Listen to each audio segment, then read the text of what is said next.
Welcome to జిల్లా వాణి news. నా పేరు రేవతి. ముందుగా హెడ్లైన్స్ చూద్దాం. ఎన్టీఆర్ ట్రస్ట్ ఆధ్వర్యంలో యువోరియా పేరుతో విజయవాడలో నిర్వహించిన మ్యూజిక్ కాన్సర్ట్ కార్యక్రమానికి పోటెత్తిన అభిమానులు, ముఖ్య అతిథిగా విచ్చేసిన CM Chandrababu, deputy CM Pawan కళ్యాణ్లు ట్రస్ట్ అందిస్తున్న సేవలను వివరించారు.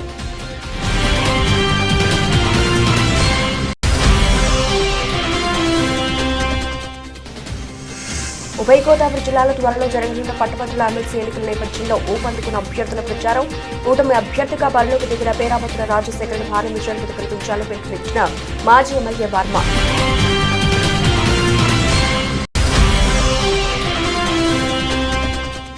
డిఎస్సీ 2003 సంవత్సరంలో ఎంపికైన ఉపాధ్యాయులకు పెన్షన్ సౌకర్యం కల్పించాలని కోరుతూ శ్రీకాకుళంలో సమావేశాలు. సీఎం చంద్రబాబు ఆనాడు ఇచ్చిన హామీ మేరకు ఉపాధ్యాయులకు పెన్షన్ సౌకర్యం కల్పించాలని డిమాండ్.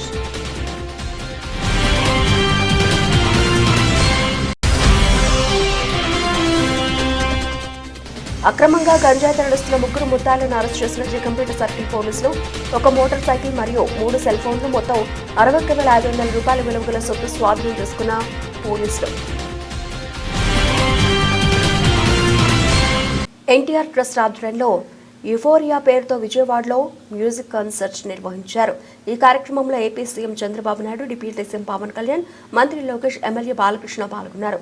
ఇందులో ముఖ్యమంత్రి చంద్రబాబు మాట్లాడుతూ తెలుగు జాతి ఉన్నంత వరకు బసవతారక ఆసుపత్రి, ఎన్టీఆర్ ట్రస్ట్ ఉంటాయని అన్నారు. ఒక విషాదం నుంచి బసవతారక ఆసుపత్రి బయటకు వచ్చింది. ఎన్టీఆర్ అద్భుత సేవా దృక్పథానికి ఇది నిదర్శనం అని చంద్రబాబు అన్నారు.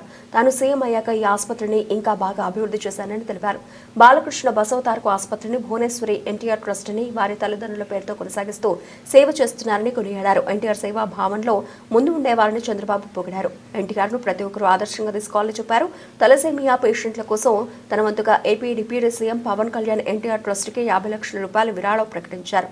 తన తల్లి భువనేశ్వరి నాయకత్వంలో త్వరలోనే మరిన్ని బ్లడ్ బ్యాంకులు, బ్లడ్ రీసెర్చ్ సెంటర్ కూడా ఏర్పాటు చేస్తామని మంత్రి లోకేష్ తెలిపారు. సమాజమే దేవాలయం, ప్రజల దేవులు అని తమ తండ్రి ఎన్టీఆర్ ఆశయ సాధనకు మేము కట్టుబడి ఉన్నాం. నాకు జన్మనిచ్చిన తల్లిదండ్రులను స్మరించుకుంటూ సమాజ హితం కోసం మా వంతు కృషి చేస్తూనే ఉంటాం.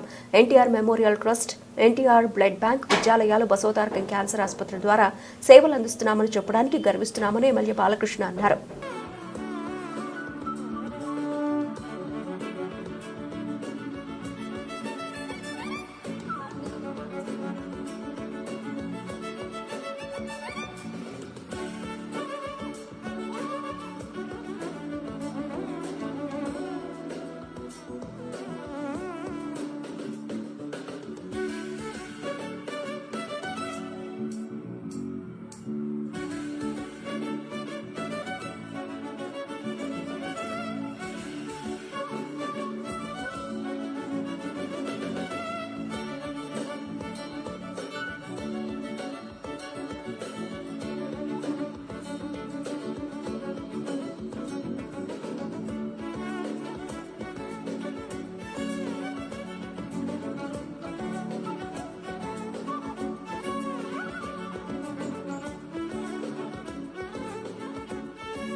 నమస్కారం విజయవాడ. Good evening. స్మరించుకుంటూ అనునిత్య సమాజ హితం కోసం మా వంతు కృషి చేస్తున్నాము, చేస్తూనే ఉంటాము. మన NTR memorial trust, NTR blood bank, NTR విద్యాలయాలు కానివ్వండి, లేదా మన బసవతారకం క్యాన్సర్ ఆసుపత్రి కానివ్వండి, ఇలా ఎన్నో రకాలుగా మా వంతు సేవలు అందిస్తున్నామని చెప్పడానికి ఎంతో గర్విస్తున్నాను. తలసేమియా బాధిత పిల్లల కోసం ఎన్టీఆర్ ట్రస్ట్ ఆధ్వర్యంలో నిర్వహిస్తున్న ఈ అద్భుతమైన కార్యక్రమంలో పాల్గొనేందుకు నిజంగా నాకు చాలా గర్వంగా ఉంది. సమాజంలో తలసేమియా అనే ప్రాణాంతక రక్త వ్యాధితో పోరాడుతున్న చిన్నారులకు ఉచిత మెరుగైన వైద్యం అందించేందుకు ఎన్టీఆర్ తలసేమియా కేర్ సెంటర్ చేస్తున్న సేవల గురించి మనందరికీ తెలిసిందే. తలసేమియా అనేది చెప్పారు ఇందాక, ఆ టెక్నికల్ టర్మ్స్ అన్నీ, అది జన్యుపరమైన రక్త వ్యాధిని, దీనివల్ల శరీరంలో ఆరోగ్యకరమైన ఎర్ర రక్త కణాలు ఉత్పత్తి కావు. ఈ ఎర్ర రక్త కణాలు మన శరీరంలోని కణజాలకు ఆక్సిజన్ను అందిస్తాయి. ఈ ఎర్ర కణాలను ఉత్పత్తి కాని ఫలితంగా ఈ వ్యాధిగ్రస్తులు తీవ్రమైన అలసట, అలాగే ఎదుగుదలలో అంతరాయం, ఎముకల సమస్యలతో బాధ పడాల్సి వస్తుంది. మరియు జీవితాంతం రక్త మార్పిడికి పై ఆధారపడాల్సిన పరిస్థితి వస్తుంది. భారతదేశంలో తలసేమియా వ్యాధితో బాధపడుతున్న చిన్నారుల సంఖ్య ప్రపంచంలోనే అత్యధికం. సుమారు 10,000 నుంచి 15,000 చిన్నారులు ప్రతి ఏడాది తలసేమియాతో జన్మిస్తున్నారు. హైదరాబాద్లో సుమారుగా 3,500 మంది చిన్నారులు ఈ వ్యాధితో పోరాడుతున్నారు. ఈ చిన్నారుల ప్రతి 15-20 రోజులకు ఒకసారి రక్త మార్పిడి చేయించుకోవాల్సిన అవసరం ఉంటుంది. ఒక రక్త మార్పిడి ఖర్చు 12,000 నుంచి 14,000 వరకు. దీనికి తోడు రెగ్యులర్ రక్త మార్పిడి వల్ల ఐరన్ లోడ్ సమస్య వస్తుంది. అది గుండె, కాలేయం మరియు ప్యాంక్రియాస్ వంటి వాటిపై ప్రభావం చూపించి ఇతర ఆరోగ్య సమస్యలకు దారితీస్తుంది. ఎటువంటి తలసేమియా బాధిత పిల్లల కోసం ఎన్టీఆర్ ట్రస్ట్ ఆధ్వర్యంలో 8 పడకల ఎన్టీఆర్ తలసేమియా కేర్ సెంటర్ను ఏర్పాటు చేసి ప్రస్తుతం 250 మంది తలసేమియా పేషెంట్లకు ఉచిత వైద్యం అందిస్తున్నారు. ఈ సేవలను మరింత విస్తరించేందుకు ప్రస్తుతం 8 పడకలతో ఉన్న హైదరాబాద్ ఎన్టీఆర్ తలసేమియా కేర్ సెంటర్ను 25 పడకలకు పెంచుతున్నారు. అదేవిధంగా ఆంధ్రప్రదేశ్ రాజధాని అమరావతిలో మరో తలసేమియా కేర్ సెంటర్ ప్రారంభించేందుకు చర్యలు చేపడుతున్నారు. రాబోయే రోజులు ఆరోగ్యం, విద్య, విపత్తు సాయం, స్కిల్ డెవలప్మెంట్, మహిళా సాధికారిత ఇలాంటి కార్యక్రమాలు అనేక కార్యక్రమాల్లో దూసుకెళ్తున్నాం. ఇదే సమయంలో ఇంకొక విషయం మీరు చూస్తే నాంది ఫౌండేషన్ పెట్టాం. నేను అమెరికాకు పోయి అమెరికాలో ఎన్ఆర్ఐస్ అందరూ కలిసి మేము కూడా రాష్ట్రానికి సేవ చేయాలి, తెలుగు జాతికి సేవ చేయాలి. గవర్నమెంట్లు ఎప్పుడైనా పోయినప్పుడు ఇబ్బందులు వస్తాయి, ఒక మార్గం చూపేమంటే నాంది ఫౌండేషన్ పెట్టి ఆ రోజు డాక్టర్ రెడ్డిస్ ల్యాబొరేటరీస్ చైర్మన్ ని దానికి చైర్మన్ గా పెట్టాం. ఆ తర్వాత ఆయన చనిపోయేటప్పుడు అదే పనిగా ఆనంద మహేంద్రకు చెప్పి, ఇది నాకు చంద్రబాబు నాయుడు గారు అప్పచెప్పారు, నేను దీనిని మీకు అప్పచెప్తున్నాను, ఇది దేశ సంపద, భవిష్యత్తులో జాగ్రత్తగా చూసుకోమని ఆ రోజు రెడ్డి గారు ఆనంద మహేంద్రకు అప్పచెప్పారు. ఈ రోజు నాందిని మీరు చూస్తే ఒక నేషనల్ ఎన్జిఓగా తయారైంది. బసవ తారకం ఒక బ్రహ్మాండమైన ఇన్స్టిట్యూట్ గా తయారైంది. ఒక ఎన్టీఆర్ మెమోరియల్ ట్రస్ట్ ఈ రోజు ఈ విధంగా సక్సెస్ అయ్యే పరిస్థితికి వచ్చింది. నేను గర్వపడుతున్న ఇద్దరిని చూసి. బాలకృష్ణ తల్లి పేరుతో వైద్య సేవలు అందిస్తున్నాడు, భువనేశ్వరి తండ్రి పేరుతో ఎన్టీఆర్ మెమోరియల్ ట్రస్ట్ రన్ చేస్తున్నారు. ఆ పుణ్య దంపతులకి దక్కిన ఏకైక గౌరవం ఇది. మరొక్కసారి ఆ పుణ్య దంపతులు తలుచుకోవాల్సిన బాధ్యత మనందరి పైన ఉంది.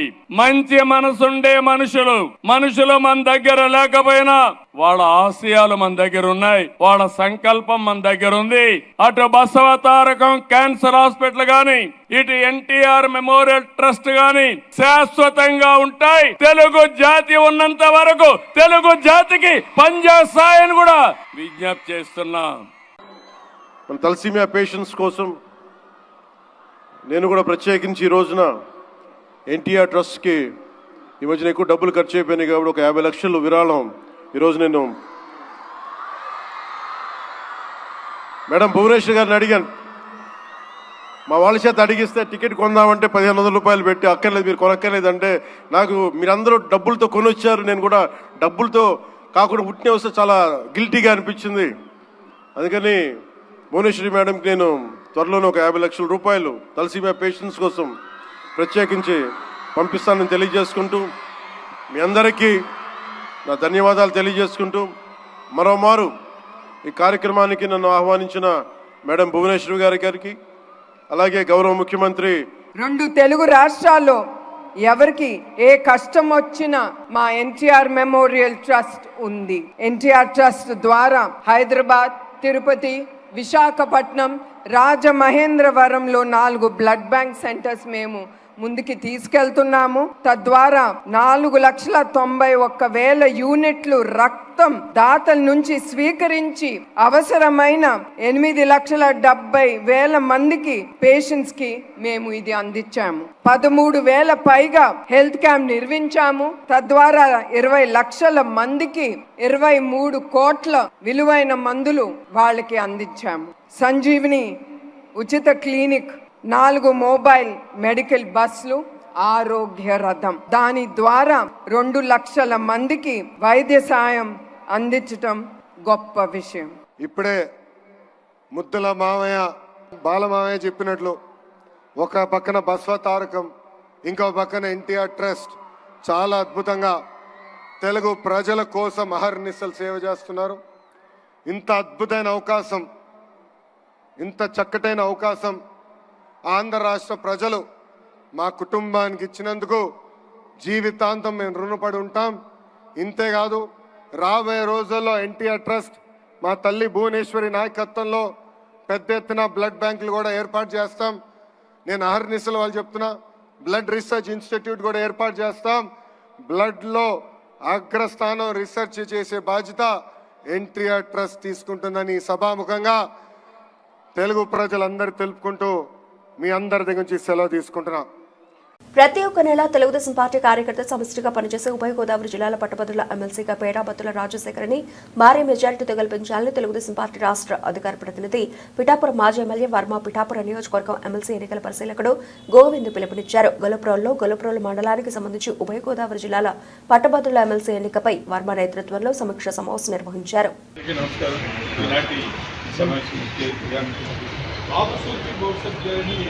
ఊళ్ళో ఎవరైతే లేరో లొకేషన్ అయితే తిరగాలి, జీపీఎస్ లింక్ ఉంటుంది. ఊళ్ళో ఎవరైతే లేరో వాళ్ళ పేర్లు, వాళ్ళ ఫోన్ నెంబర్లు, వాళ్ళ ఉండి ఏరియా, టోటల్ గ్రామం అంతా చేసుకుంటే వాళ్ళు ఎక్కడి నుంచి తీసుకురావడానికి వాళ్ళు ప్రయత్నిస్తారు.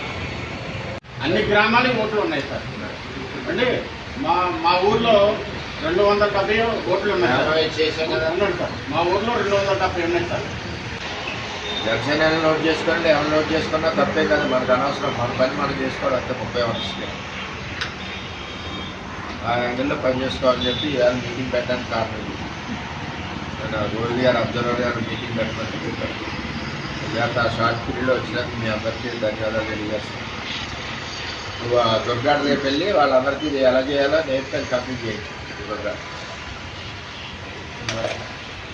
డిఎస్సీ 2003 సంవత్సరంలో ఎంపికైన ఉపాధ్యాయులకు పెన్షన్ సౌకర్యం కల్పించాలని కోరుతూ శ్రీకాకుళం నగరంలో ఆదివారం ఉత్తరాంధ్ర ఉద్యోగ ఉపాధ్యాయ సాధన సమితి సమావేశంలో ప్రతినిధులు అంతా డిమాండ్ చేశారు. ఆదివారం శ్రీకాకుళం కళింగ భవన్లో ఏర్పాటు చేసిన సమావేశంలో రాష్ట్ర డిఎస్సీ 2003 సాధన సమితి అధ్యక్షుడు ఎం రామారావు సారథ్యంలో జరిగిన సమావేశంలో ఆయన మాట్లాడుతూ ముఖ్యమంత్రి చంద్రబాబు నాయుడు ఆనాడిచ్చిన హామీ మేరకు 2003 బ్యాచ్ బీఈడీ ఉపాధ్యాయులకు పెన్షన్ సౌకర్యం కల్పించాలని డిమాండ్ చేశారు. ఎన్నో ఏళ్లుగా పోరాటాలు చేస్తున్న తమకు 2022లో వైసీపీ ప్రభుత్వ హయాంలో ముఖ్యమంత్రి జగన్మోహన్ రెడ్డి సర్కారు పోస్టింగ్లు ఇచ్చిందని, నేటి తాజా ముఖ్యమంత్రి చంద్రబాబు నాయుడు ఆనాడు ఇచ్చిన మాట ప్రకారం పెన్షన్ సౌకర్యం కల్పించాలని ఆయన కోరారు. ఈ కార్యక్రమంలో ఉత్తరాంధ్ర జిల్లాల నిరుద్యోగ పోరాట సమితి అధ్యక్షుడు యాళ్ల రామారావు మాట్లాడుతూ రాష్ట్ర ప్రభుత్వం అధికారంలోకి వచ్చిన వెంటనే తమకిచ్చిన హామీ నెరవేర్చాలని ఆయన కోరారు. పెన్షన్ సౌకర్యం వర్తింపజేయని ఎడల దశల వారీగా పోరాటాలు చేస్తామని హెచ్చరించారు. డిఎస్సీ 2003 టీచర్స్ ఫోరం రాష్ట్ర అధ్యక్షుడిని ఈరోజు శ్రీకాకుళం జిల్లాలో డిఎస్సీ 2003 ఉపాధ్యాయులకి పాత పెన్షన్ ఇవ్వాలనే ఏకైక డిమాండ్తో ఇక్కడ సమావేశాన్ని నిర్వహిస్తూ ఉన్నాం. మా తాలూకా డిమాండ్లోకి వెళ్ళినట్లయితే డిఎస్సి 2003 అనేది 2003వ సంవత్సరంలో ప్రస్తుత ముఖ్యమంత్రి, అప్పుడు ముఖ్యమంత్రిగా ఉన్నటువంటి నారా చంద్రబాబు నాయుడు గారి ఆధ్వర్యంలో నోటిఫికేషన్ ఇవ్వడం జరిగింది. 2003 నవంబర్లో నోటిఫికేషన్ ఇచ్చారు. ఏప్రిల్లో ఎగ్జామ్స్ అయిపోయినాయి, జూన్లో రిజల్ట్ ఇచ్చేశారు. అపాయింట్మెంట్ ఆర్డర్స్ ఇవ్వబోయే సమయంలో ప్రభుత్వం మారిపోవటం వల్ల అప్పుడు మాకు అపాయింట్మెంట్ ఆర్డర్స్ 2 సంవత్సరాలు ఆలస్యం చేసి 2005 నవంబర్లో ఆర్డర్స్ ఇచ్చారు. దీనివల్ల మేము పాత పెన్షన్ పొందవలసినటువంటి వాళ్ళని కొత్త పెన్షన్లోకి వచ్చాము. మాకు తీవ్రమైన అన్యాయం జరిగింది కాబట్టి అప్పటి నుంచి కూడా మాకు పాత పెన్షన్ ఇవ్వండి అనే ఏకైక డిమాండ్తో మేము పోరాటం చేస్తూ ఉన్నాం. ఇంతకాలానికి మా పోరాటం ఫలించలేదు. అయితే ఇప్పుడు మరలా ముఖ్యమంత్రిగా చంద్రబాబు నాయుడు గారు రావటం వల్ల మా డిమాండ్ నెరవేర్చవలసిందిగా కోరటంతో పాటుగా దీనికి ఒక ప్రత్యేకమైనటువంటి నేపథ్యం ఉంది. మాలాగా ఉన్నటువంటి ఎవరైతే సిపిఎస్ అమలుకు ముందు నోటిఫికేషన్ ఇచ్చి ఉద్యోగంలో చేరవలసిన వాళ్ళు ఉద్యోగంలో చేరలేదో అటువంటి వాళ్ళని పాత పెన్షన్లోకి తీసుకుని వస్తూ కేంద్ర ప్రభుత్వం ఫిబ్రవరి 17వ తారీఖు 2020వ సంవత్సరంలో మెమో నెంబర్ 57 అనే ఒక మెమోని రిలీజ్ చేసింది. ఆ మెమో ఆధారంగా కేంద్ర ప్రభుత్వం 46,000 మంది కేంద్ర ప్రభుత్వ ఉద్యోగులు పాత పెన్షన్ ఇచ్చింది. అలాగే 14 రాష్ట్రాలు, మన దేశంలో ఉన్న 14 రాష్ట్రాలు వాళ్ళకి పాత పెన్షన్ ఇవ్వడం జరిగింది. మరి ఆంధ్రప్రదేశ్ రాష్ట్రంలో మాత్రం దాన్ని గత ప్రభుత్వం అమలు చేయలేదు, చివరిదాకా వచ్చి ఆగిపోయింది. ఇప్పుడు తప్పకుండా ఈ డిమాండ్ని నెరవేర్చి మన ఆంధ్రప్రదేశ్ రాష్ట్రంలో ఉన్న 11,000 ఉద్యోగ ఉపాధ్యాయులందరికీ కూడా పాత పెన్షన్ ఇవ్వాలని ప్రభుత్వాన్ని కోరుకుంటూ ఉన్నాం. Thank you. శ్రీకాకుళం జిల్లా 2003 డిఎస్సి బాధ్యత ఉపాధ్యాయుడిని. ముఖ్యంగా ఈరోజు శ్రీకాకుళం శాంతినగర్లో కళింగ భవన్లో ఈ ఉత్తరాంధ్ర జిల్లాల 2003 డిఎస్సి ఫోరం సమావేశాన్ని ఏర్పాటు చేయడానికి ముఖ్య ఉద్దేశం ఏంటంటే మెమో నెంబర్ 57 కేంద్ర ప్రభుత్వం 2020 ఫిబ్రవరి 17వ తేదీన విడుదల చేసింది. ఈ మెమోని ముఖ్య ఉద్దేశం ఏంటంటే జనవరి 1, 2004 కంటే ముందు నోటిఫికేషన్స్ ఇచ్చి వివిధ కారణాల వల్ల అప్పటి ప్రభుత్వాల వైఫల్యాల వల్ల ఏ రాష్ట్ర ప్రభుత్వాలు అయితే ఆ నోటిఫికేషన్ నియామకాలు సరైన సమయంలో జరపలేకపోయారో వాళ్ళందరికీ కూడా పాత పింఛన్ విధానాన్ని వర్తింపు చేయమని ఈ మెమో 57 ఇచ్చారండి. ఈ మెమో 57 కేరళ, పంజాబ్, ఉత్తరాఖండ్, రాజస్థాన్ చాలా రాష్ట్రాల్లో అమలు జరుగుతుంది. కానీ మన ఆంధ్రప్రదేశ్లో గత ప్రభుత్వం కూడా అమలు చేస్తామని హామీ ఇచ్చారు, కానీ అమలు చేయలేదు. ఈ ప్రభుత్వంలో కూడా యువగలం పాదయాత్రలో మేము లోకేష్ బాబుని కలిసేటప్పుడు ఖచ్చితంగా అధికారంలో వచ్చిన వెంటనే దీన్ని పరిశీలించి ఈ 57 మెమోని అమలు చేస్తామని చెప్పారు. కానీ ఇంతవరకు దీనిపైన ఏ విధమైనటువంటి కదలిక కూడా లేదు. మ్యాక్సిమం మా వల్ల ఈ ప్రభుత్వాలకి ఏ విధమైనటువంటి ఆర్థిక భారం కూడా ఉండదు. అయినప్పటికీ ఈ మెమో 57 ఎందుకు అమలు చేయట్లేదు మాకు అర్థం కావట్లేదు. ఈ రాష్ట్రంలో మేము గరిష్టంగా 11,000 మంది ఉద్యోగ ఉపాధ్యాయులు ఉన్నారు. వీళ్ళందరికీ కూడా మెమో 57ని అమలు చేసి పాత పింఛన్ విధానాన్ని ఇవ్వాలని మేము డిమాండ్ చేస్తున్నామండి. కాబట్టి రాష్ట్ర ప్రభుత్వం ఒకసారి పునరాలోచన చేసి ఖచ్చితంగా 57 మెమోను అమలు చేయాలి. లేకపోతే దశల వారీగా ఉద్యమానికి కూడా మేము వెనకాడమని ఈ ప్రభుత్వాన్ని తెలియజేస్తున్నాం. కొత్తకోట ఉత్తరాంధ్ర జిల్లాల మెమో 57 సాధన సమితి కన్వీనర్గా ఉన్నాను. మా ముఖ్యమైన సమస్య ఏంటంటే కేంద్ర ప్రభుత్వం కంట్రిబ్యూటరీ పెన్షన్ స్కీమ్కి అమలుకు ముందు ఎవరైతే నియామకాలకు సంబంధించినటువంటి పరీక్షలు అన్నీ జరిగి సాంకేతిక కారణాల దృష్ట్యా నియామకపు తేదీ అనేది ఏదైతే సిపిఎస్ ఎఫెక్ట్ అయిన తర్వాత ఉందో వాళ్ళకి పాత పెన్షన్ కల్పించేందుకు ఈ మెమో 57ని విడుదల చేసింది. మరి అదేవిధంగా మన రాష్ట్రంలో కూడా ఆ మెమో 57ని అమలు చేయడం ద్వారా ఇక్కడ కూడా సిపిఎస్ ఎఫెక్ట్ కాకముందు నోటిఫికేషన్ ప్రాసెస్ పూర్తయిపోయినటువంటి ఉద్యోగులు సుమారుగా ఈ ఆంధ్రప్రదేశ్లో విభజిత ఆంధ్రప్రదేశ్లో 11,000 మంది ఉన్నారు. ఈ 11,000 మంది కూడా పాత పెన్షన్ పొందేటువంటి అవకాశం ఉంది. ఇది ప్రభుత్వం మీద ఆర్థిక భారం ఏ రకంగానూ కూడా ఉండదు. కాబట్టి మానవీయ కోణంలో విధానపరమైనటువంటి నిర్ణయం తీసుకొని తద్వారా కేంద్రం విడుదల చేసినటువంటి మెమో 57ని రాష్ట్రంలో అమలు చేయడం ద్వారా రాష్ట్రంలో సుమారుగా 11,000 మంది ఉద్యోగ ఉపాధ్యాయులకు పాత పెన్షన్ విధానంలోకి వెళ్తారు. కాబట్టి దీనిపై ప్రభుత్వం తక్షణమే స్పందించి న్యాయం చేయాలని మేము సవినయంగా ప్రభుత్వాన్ని కోరుకుంటున్నాం. 4.3 కేజీల గంజాయితో 3 ముద్దాయిలను అరెస్టు చేసిన కాకినాడ జిల్లా పోలీసులు.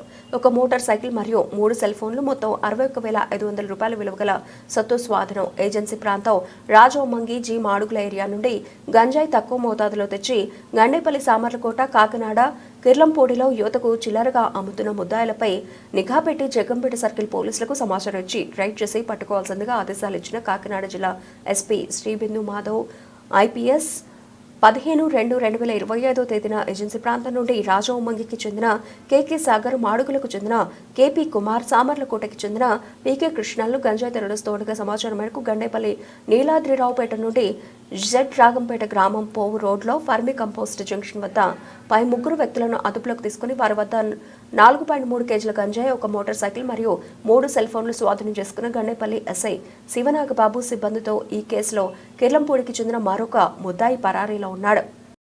కాకినాడ జిల్లా ఎస్పీ గారు శ్రీ జి బిందు మాధవ్ ఐపీఎస్ వారు గంజాయి పెడ్లర్స్ మీద ఉక్కుపాదం మోపడం జరిగింది.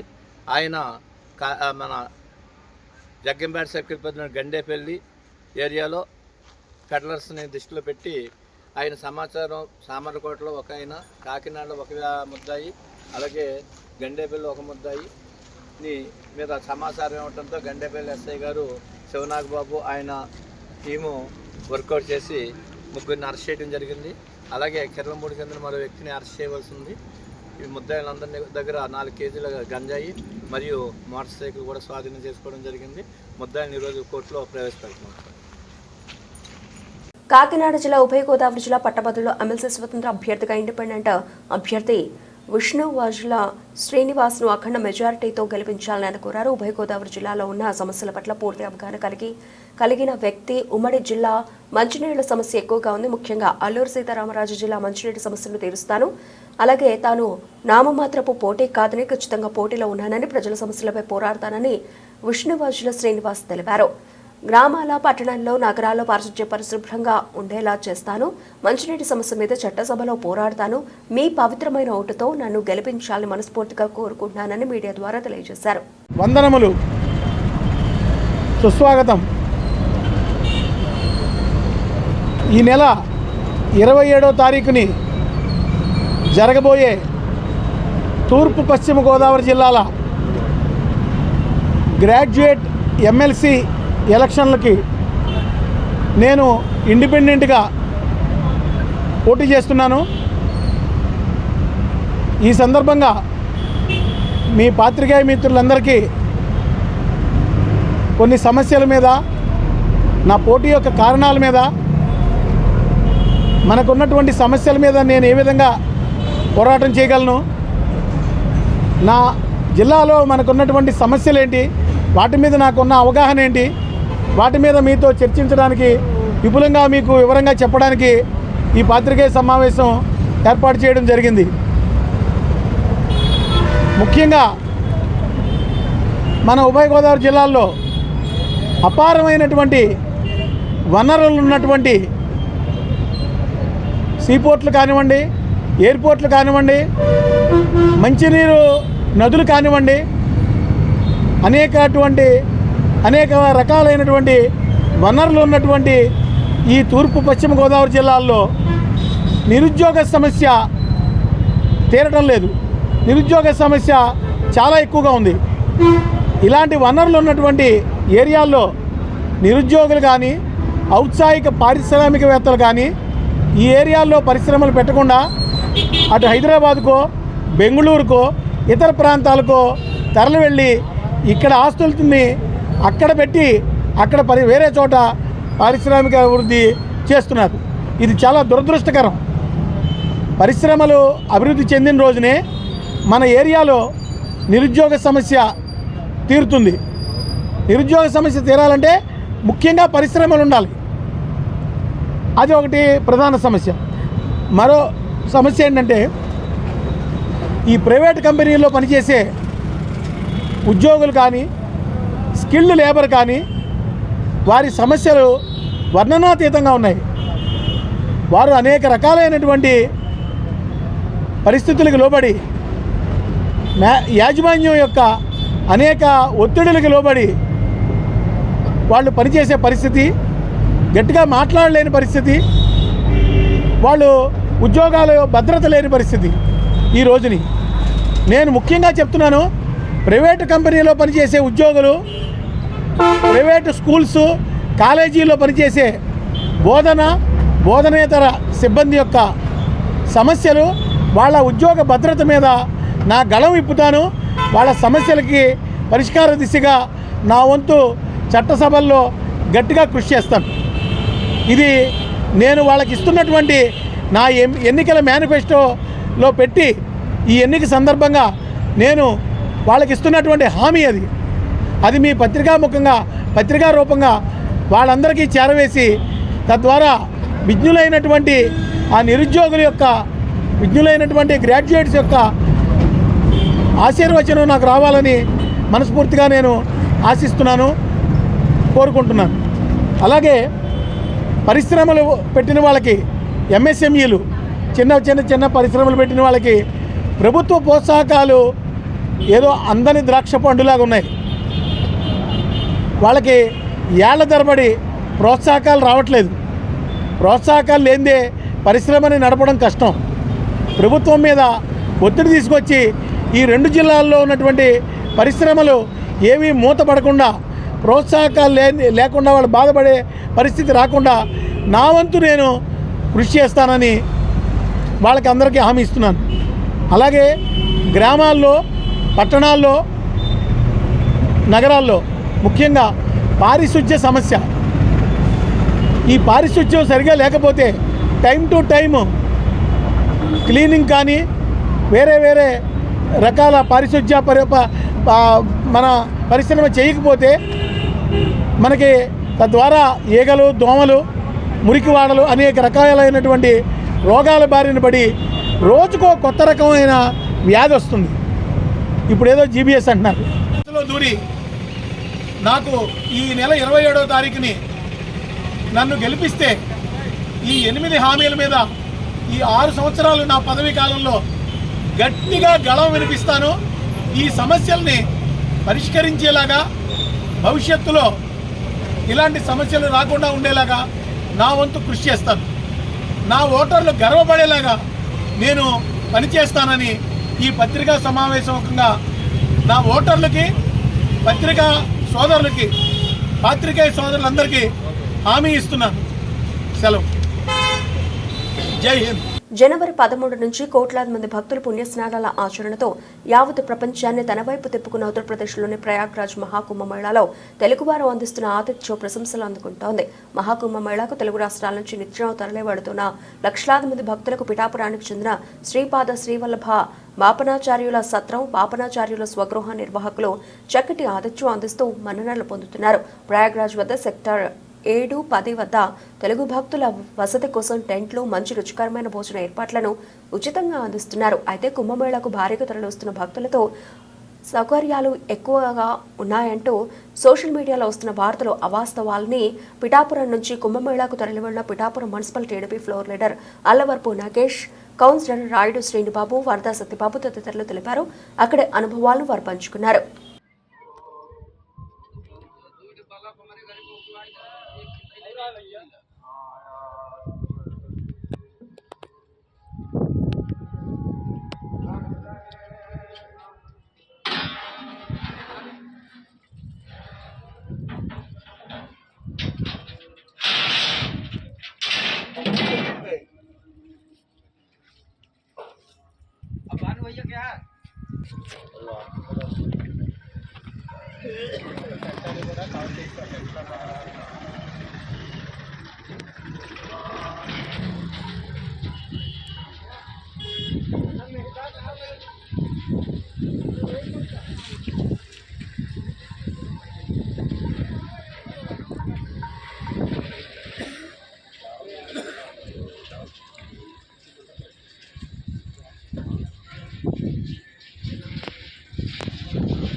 मध्य प्रदेश के रहने वाले अमर सिंह कौंजलधारा विदिशा मध्य प्रदेश के रहने वाले आप मेला क्षेत्र में जहाँ पर हुए आप भूल रखते सिर में चले आए।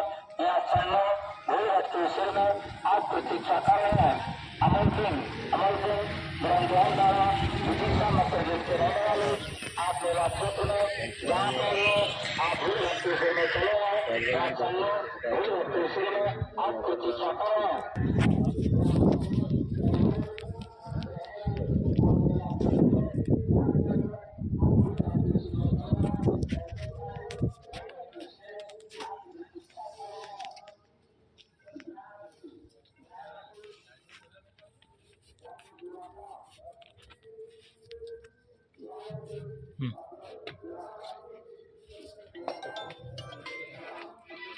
हेलो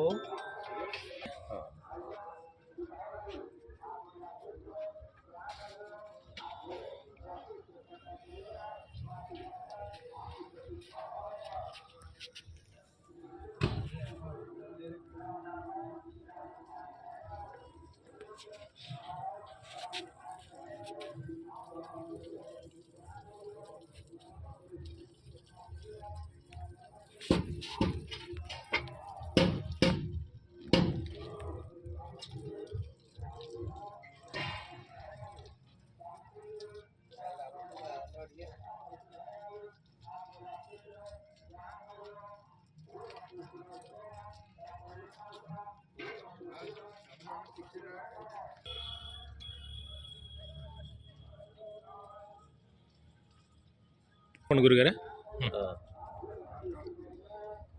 పిఠాపురం నుండి విజయదశమి రోజున శ్రీపాద శ్రీవల్లభ స్వామి పల్లకి బాపనార్ స్వగృహం శ్రీపాద శ్రీవల్లభ బొప్పనార్ల దేవాలయం నుండి బయలుదేరి దేశవ్యాప్తంగా అనేక క్షేత్రాలను అనుసంధానం చేసుకుంటూ ఆ స్వామివారి పల్లకి ప్రస్తుతం కుంభమేళాకు రావడమే కాకుండా ఈ బాపనార్ స్వగృహం పిఠాపురం నుండి మరియు శ్రీపాద శ్రీవల్లభ స్వామి అంతర్ధానమైన కురుపురం శ్రీ సాయాశ్రమం వారు కలిపి ఇక్కడ వచ్చే భక్తులకు అన్న సమారాధన మళ్ళీ వసతి ఏర్పాట్లతో పాటు ప్రతిరోజు శ్రీపాద శ్రీవల్లభ స్వామి పల్లకి గంగాహారతి సిద్ధమంగళ సూత్ర పారాయణం జరుగుతున్నాయి.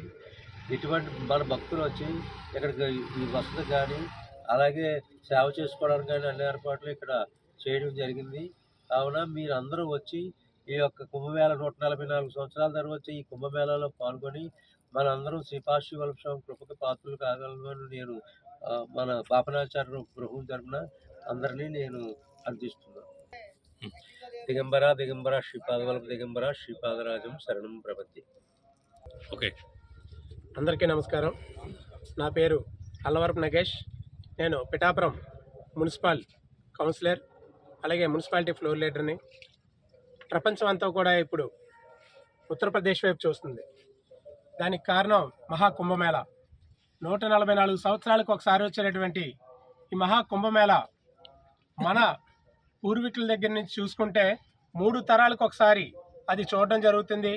ఆ మహాకుంభమేళలో పాల్గొని గంగా యమున సరస్వతి యొక్క ఆ త్రివేణి సంగమంలో స్నానం ఆచరించి ముముక్షులు అవ్వాలని చెప్పి ప్రతి ఒక్కరూ కూడా ఆలోచిస్తూ దీనికోసం ప్రయాసలు చేస్తూ ఉంటారు. ప్రస్తుతం ఉన్నటువంటి పరిస్థితులు మహాకుంభమేళా దగ్గర మనకి పిఠాపురం సంబంధించినటువంటి శ్రీ బాపనాచార్యుల స్వగృహం నుండి రమణ గారు అలాగే రామరాజు గారు అలాగే కురుపురం ఆశ్రమం ఛాయ ఆశ్రమం నుండి వీళ్ళందరూ కూడా కలిసి ఇక్కడ వేలాది మందికి ఇప్పుడు గత నెల నుంచి కూడా స్వయంభూ కాకినాడ భోగి గణపతి పీఠంలో మాఘమాస సంకష్టహార చతుర్థి మాసోత్సవాన్ని ఘనంగా నిర్వహించారు. 53 మంది చతుర్థి ఉపాసకులు ప్రత్యేక పూజలు చేశారు. 13వ చతుర్థి సందర్భంగా మంగళ వాయిద్యాల నడుమ జయ గణేష్ జయము జయము పరమేశ్వర నామాలతో నగర సంకీర్తన సహస్రనామ పారాయణ చేశారు. పంచామృతాలతో గణపతిని అభిషేకించి అఖండ హారతి అందించారు. నల్ల ద్రాక్షలతో పాలవెలిని నిలిపి తరుణ గణపతిని ప్రతిష్ఠించారు.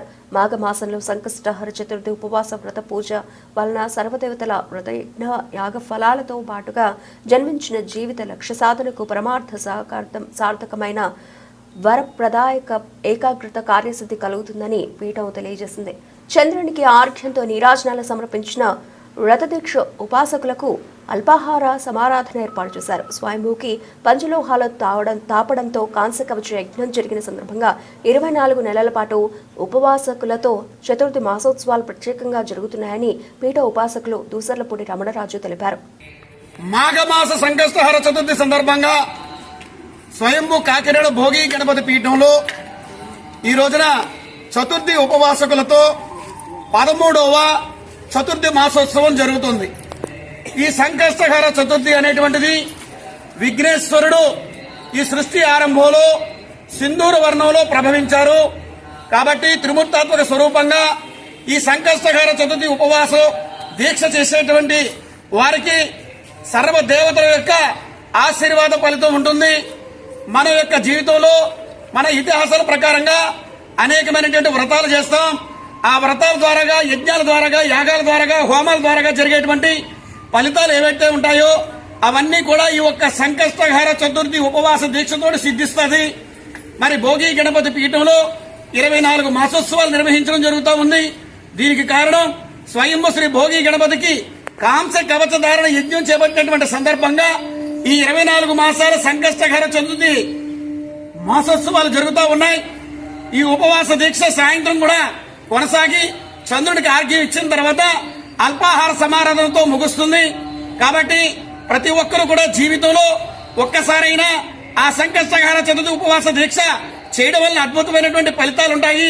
పూర్వజన్మల్లో ఉన్నటువంటి తండ్రులు, తాతలు, ముత్తాతలు ఉన్నటువంటి ప్రారంభ కర్మలు ఏవైతే ఉన్నాయో అవన్నీ కూడా సంపూర్ణమైనటువంటి పరిహారం కలిగేటువంటి అవకాశం ఉంటుంది. కాబట్టి ఆ సంకష్టహార చతుర్థి రోజున అంటే మాఘమాసంలో మంగళవారం నాడు వస్తే చాలా అద్భుతమైనటువంటి రోజు. కాబట్టి ఏడాదిలో వచ్చేటువంటి మాఘమాసం రోజున సంకష్టహార చతుర్థి చేసుకుంటే మంచి అద్భుతమైనటువంటి ఫలితాలు ఉంటాయి. కాబట్టి యువతుల చేత పెద్దవారందరూ కూడా ఈ చతుర్థి ఉపవాసాల దీక్షలు చేయించాలని భోగి గణపతి పీఠం మీ అందరినీ కూడా కోర్టు ప్రార్థిస్తూ గణేష్ మహారాజ్ కి జై గణేశ. ఎన్టీఆర్ జిల్లా విజయవాడ పశ్చిమ నియోజకవర్గం లేబర్ కాలనీ గ్రౌండ్ లో ఏర్పాటు చేసిన ఎగ్జిబిషన్ అగ్ని ప్రమాదం జరిగింది. ఈ సందర్భంగా సిపిఎం నగర కార్యదర్శి బి సత్యబాబు మాట్లాడుతూ అగ్ని ప్రమాద నిబంధనలకు విరుద్ధమైన చర్యల వలన జరిగిందని, విద్యుత్ నిబంధనల ప్రకారం ఏర్పాటు కావాల్సిన ట్రాన్స్ఫార్మర్ ప్రక్రియ జరగలేదని, ఫైర్ సేఫ్టీ నిబంధనల ప్రకారం 50,000 లీటర్లు నీటిని నిలువ చేసి ఉంచాలి, కానీ వాటర్ ట్యాంక్ నిర్మాణం జరగలేదని, నిర్మాణ స్ట్రక్చర్ ప్రమాదాలకు నివారించే విధంగా లేదని, ఎగ్జిబిషన్ అనుమతి మంజూరు సమయం జనవరి 31 పూర్తయిందన్నారు. అందువల్ల వివిధ ప్రభుత్వ శాఖలు, నగరపాలక సంస్థ, ఎస్టేట్ సెక్షన్, అలాగే ప్రజారోగ్య శాఖ, ఫైర్ శాఖ చేసిన నిర్వాకానికి బాధ్యులు ఎవరో నిగ్గు తేల్చాలి. సంబంధిత బాధ్యులపై శాఖాపరమైన విచారణ జరిపి కలెక్టర్ మరియు కమిషనర్లు తగిన చర్యలు తీసుకోవాలని విజ్ఞప్తి చేశారు. ఈ పర్యటనలో పశ్చిమ సిపిఎం నగర కార్యదర్శి బి సత్యబాబు, నగర కార్యదర్శి వర్గ సభ్యులు V Narayana, K Suribabu, G Adilakshmi, 44వ డివిజన్ నాయకులు కె షణ్మణి, విక్రమ్, లక్ష్మి, అప్పలరాజు తదితరులు పాల్గొన్నారు.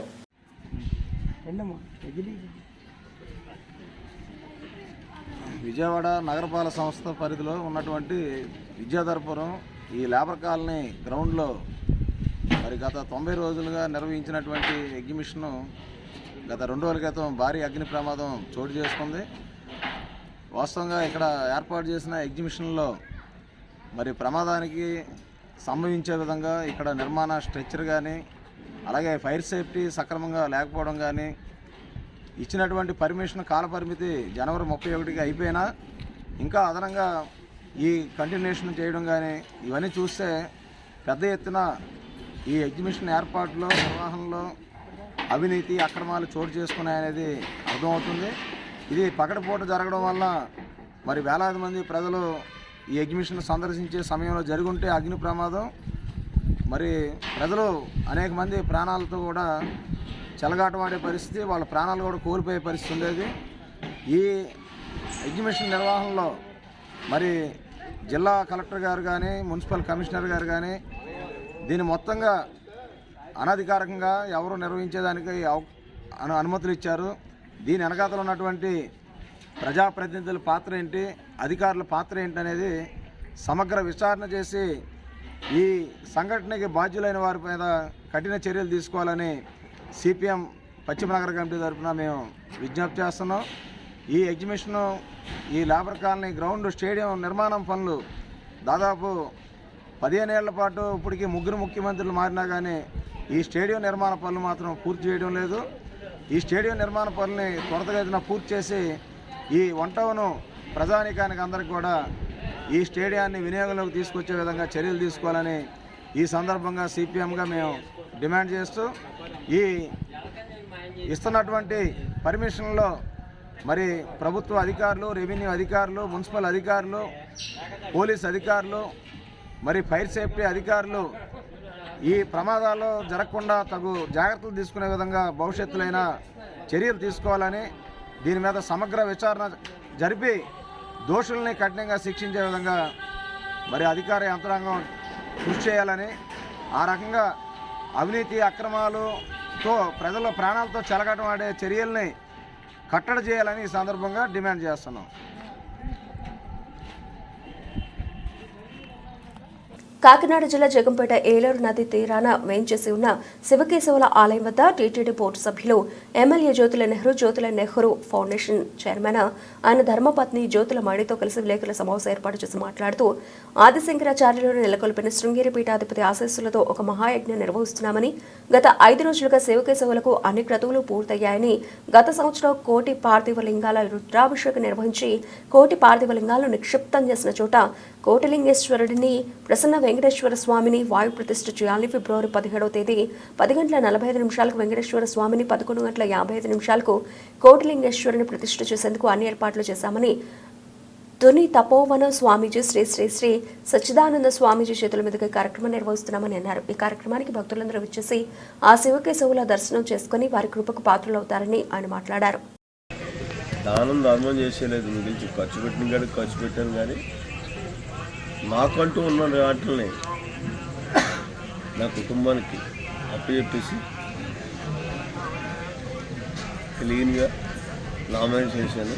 అదే క్లీన్గా పాదలుచుకున్నాను. మానవ సేవతో పాటు మాధవ సేవకు ఎక్కువ ప్రాధాన్యత ఇచ్చి ముందుకు వెళ్ళాలనుకుంటున్నాను. అందులో బాధ్యతగా అయితే నాకు నమ్మకం ఉంది. నాకంట ఈ ప్రాంతానికి అన్ని రకాలుగాని మానవ సేవ చేసేటటువంటి అర్హత ఉన్నటువంటి నాకు ఒక భగవంతుడు ఒక అదృష్టాన్ని ఇచ్చాడు. నా కొడుకు నవీన్ వాడు ఖచ్చితంగా నాకంటే ఎక్కువ సేవ ఈ ప్రాంతానికి చేస్తాడు. ఆ నమ్మకం నాకుంది. అందుకోసం పూర్తి బాధ్యతలన్నీ కూడా అతనికి అప్పచెప్తున్నాను. నేను ఎమ్మెల్యేనండి. ఇది ఎందుకు చెప్తానంటే బాబురాజు నన్నేమో అడక్కరా, అక్కడికి వెళ్ళి అడుగు. ఈ 4 రోజులు కూడా చాలా బాధ్యతగా మీరంతా వార్తల రూపంలో కానీ మీడియా రూపంలో కానీ ప్రతిరోజు చక్కగా స్పందించారు, ప్రచారం చేశాం.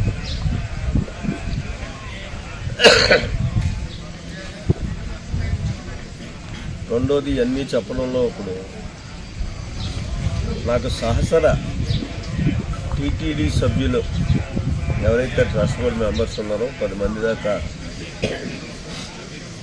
రేపు ఇక్కడికి రాబోతున్నారు. వెంకటేశ్వర స్వామి, ప్రధానంగా వెంకటేశ్వర స్వామి ప్రతిష్టలో పాల్గొనడానికి.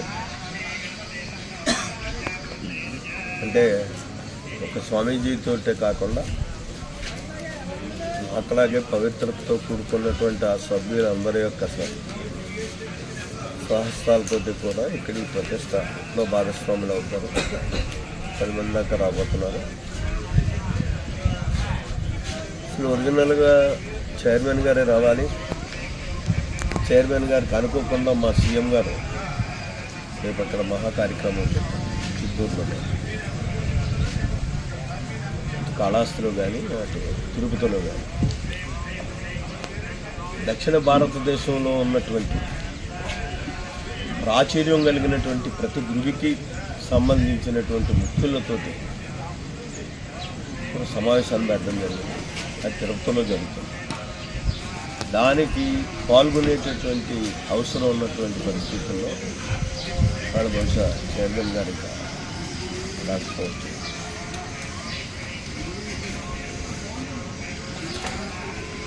బులెటిన్ ముగించే ముందు హెడ్లైన్స్ మరోసారి. ఎన్టీఆర్ ట్రస్ట్ ఆధ్వర్యంలో యుఫోరియా పేరుతో విజయవాడలో నిర్వహించిన మ్యూజిక్ కాన్సర్ట్ కార్యక్రమానికి పోటెత్తిన అభిమానులు, ముఖ్య అతిథిగా విచ్చేసిన CM Chandrababu, deputy CM Pawan కళ్యాణ్లు ట్రస్ట్ అందిస్తున్న సేవలను వివరించారు.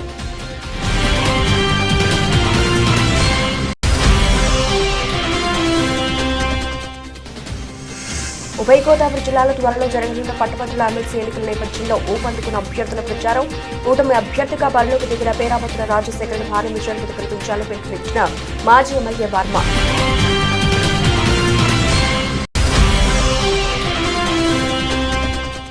డిఎస్సీ 2003 సంవత్సరంలో ఎంపికైన ఉపాధ్యాయులకు పెన్షన్ సౌకర్యం కల్పించాలని కోరుతూ శ్రీకాకుళంలో సమావేశాలు. సీఎం చంద్రబాబు ఆనాడు ఇచ్చిన హామీ మేరకు ఉపాధ్యాయులకు పెన్షన్ సౌకర్యం కల్పించాలని డిమాండ్.